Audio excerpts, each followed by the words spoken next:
Hi guys, welcome to Counterfire. My name is Connor, and we actually have a back-to-back episode here. I'm gonna be posting two for you today, I think.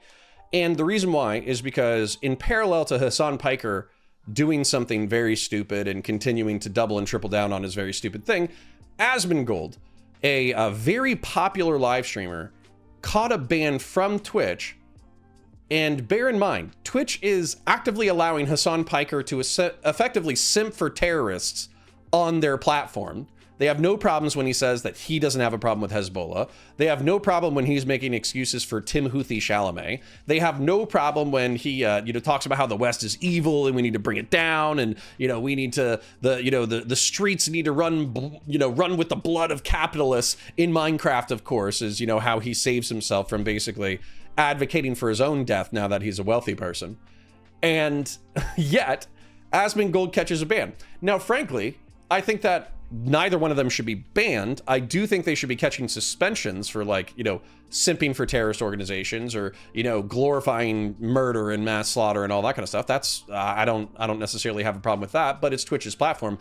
I think what I object to and what a lot of people object to is the double standard. You have Hassan Piker over here getting a dozen Twitch employees singing him happy birthday and not catching bans for actively simping for terrorist organizations. And then you have Asmongold saying a pretty normal, conservative perspective. It's bloodthirsty, bear in mind, and we'll break down why he's wrong, but he catches a ban. There's a really big double standard here. Anyways, let's see what Mr. Asmongold said to get onto the wrong side of Twitch's wrath. Consider a genocide as a systematic killing of a group of people. They have genocide built into Sharia law right now. So, okay, I'm pausing a little bit early. If you want to watch the original, go onto YouTube, find it, whatever. But the whole idea is to break down the idea as we're discussing it, okay?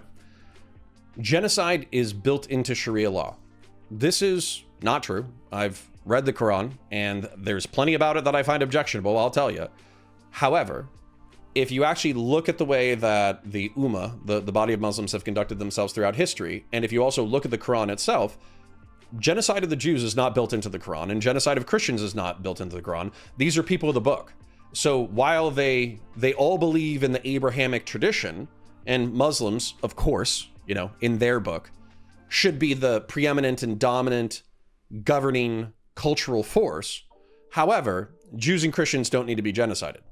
Now, that being said, you could argue that atheism, anti-theism, blasphemy, and paganism would be prohibited in a Muslim theocratic society. And so as a result, that's a form of cultural genocide. So while I feel like Asmongold, maybe he has the zeal, I don't feel like he has the correct assessment of the information that's available.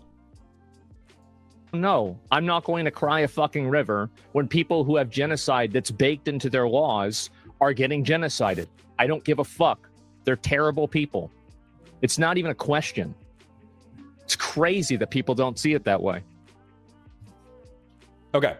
Again, reason why this is cringe, I understand that it's pretty normal for conservative folks to side with Israel. So there are what's called combatants and non-combatants. I feel like this should be obvious for most of you. However, we need to break this down because this is a very popular man who's currently in trouble for espousing some pretty wild ideas that are popular, by the way. Combatants, okay? People who participate in combat, people who have weapons, people who have rifles, swords, blades, bombs, cars, trucks, whatever, and they're actively engaged in combat. You should still feel bad for combatants who get killed, by the way, because oftentimes they're young men who have bought into an ideology that they think is worth fighting and dying for, or they're compelled to do it by their government or their culture or their tribe. So you should still feel bad about combatants dying, but we kind of put that in a less emotional bucket of death because it's actually just kind of expected that men are going to fight and die in war, right? So combatants, bad, but not as bad, right? But there are elderly men. There are children who don't understand the world yet.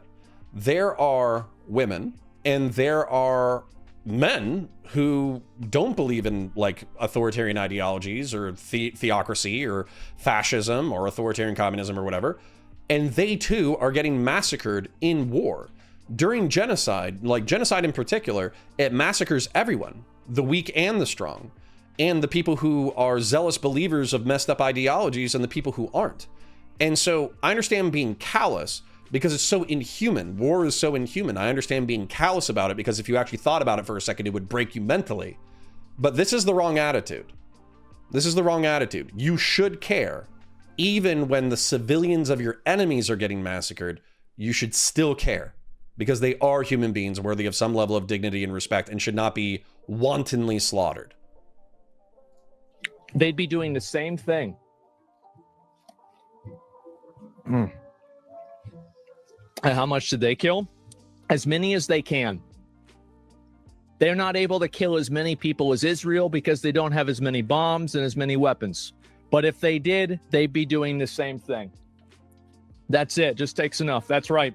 These people are not your allies. They are not the same as us. They come from an inferior culture that is horrible. It kills people for their identity, and it is directly antithetical to everything Western values stand for, and it is an inferior culture in all ways.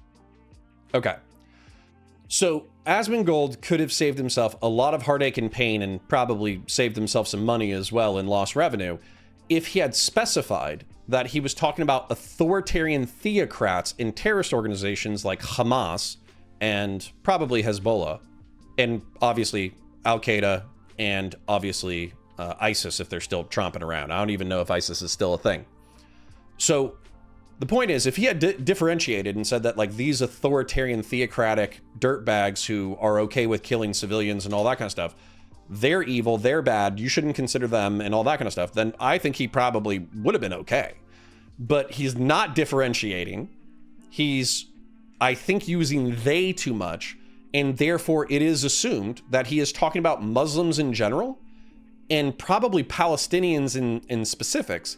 And then he's not even going even more specific in order to specify the armed militant jihadist theocratic wing that's in Gaza. So as a result, like, listen, man, like you, if you don't want to catch a banhammer, then yeah, you're gonna have to be a lot more nuanced than that. And then when it comes to antithetical to Western values, so we have a syncretic society. And what I mean by that is we have like many cultures under an umbrella of one. That's kind of like the liberal hegemonic order is you can be Buddhist, you can be Hindu, you can be Christian, you can be brown, you can be black, you can be white, you can be Hispanic, you can be Asian, and you can still fall under the Western liberal hegemonic order, live in Europe or the United States, work, be productive, pay your taxes, eat good food, hang out with your family, all that kind of stuff. And most people will not bother you. Now, of course, there are people who will because they're jerks, but most people will leave you alone, and I think that's a good thing.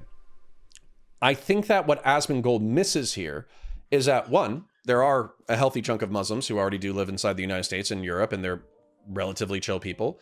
And two, you can translate the Quran and Islam to be a dominant philosophy that has to spread across the globe through any means possible in order to convert the entire population.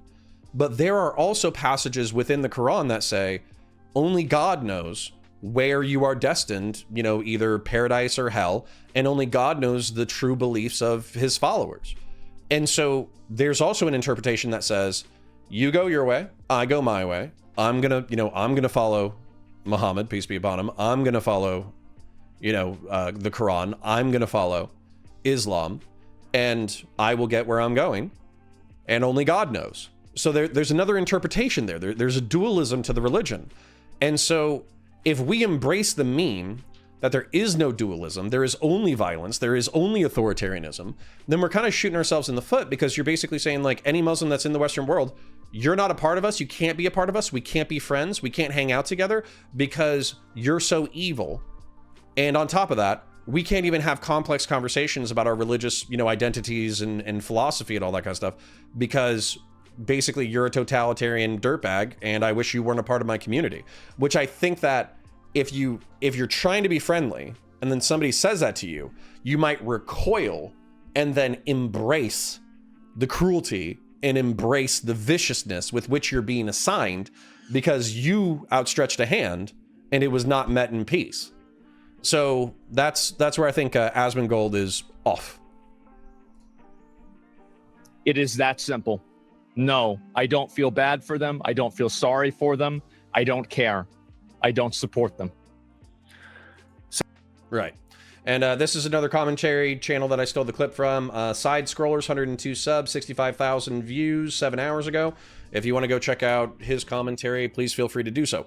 But that's my commentary, is like, hey man, you know, like, I'm all about Western civilization. I'm all about taking a huge swing at Hassan Piker and who's the other person? Frogan, who are simping for terrorist organizations. I'm all about that. I am all about talking smack to those people. However, assuming that all Muslims are jihadists and all Muslims are authoritarian theocrats, I think is a bridge too far. And the world is a lot more nuanced and a lot more weird. And I think we should embrace and accept that weirdness and allow the world to be complex. So that's kind of my final thought. I appreciate you checking it out. I hope you enjoyed the segment. I hope you enjoyed Mr. Asmongold's takes and my takes as well. I may post this as a double on Wednesday, but to be honest, I want to make sure that we also have like enough content to post routinely. So maybe Thursday. We'll see. You might get a double on Wednesday. You might get one on Wednesday, one on Thursday. But the point is to try to bring y'all some level of entertainment at least 5 times a week. So, parasocial love to you and yours. I do appreciate you. Catch you in the next one. Godspeed for now.